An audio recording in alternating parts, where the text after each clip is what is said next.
പാരമ്പര്യമായി സൗത്ത് ഇന്ത്യക്കാർ കഴിച്ചു വരുന്ന ഒരു ഭക്ഷണത്തെയാണ് ഞാനിന്നിവിടെ പരിചയപ്പെടുത്തുന്നത്. ഒട്ടുമിക്ക ആളുകൾക്കും ഇതെന്താ സംഭവം എന്നുള്ള വലിയ ധാരണ ഉണ്ടാവില്ല.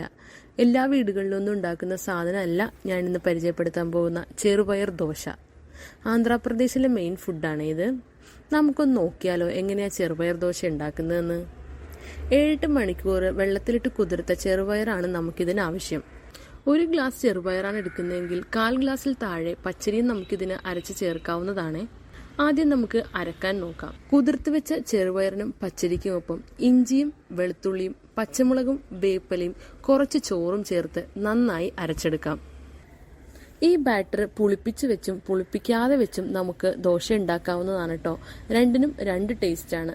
നമ്മളിപ്പോൾ പുളിപ്പിക്കാതെ ഡയറക്റ്റ് ആയിട്ടാണ് ഉണ്ടാക്കുന്നത്. ആവശ്യത്തിന് ഉപ്പ് ചേർത്ത് കഴിഞ്ഞാൽ ഈ മാവ് ഉപയോഗിച്ച് നമുക്ക് തട്ടുദോശയോ പ്ലെയിൻ ദോശയോ കുട്ടിദോശയോ എന്ത് വേണമെങ്കിലും ഉണ്ടാക്കാവുന്നതാണ്.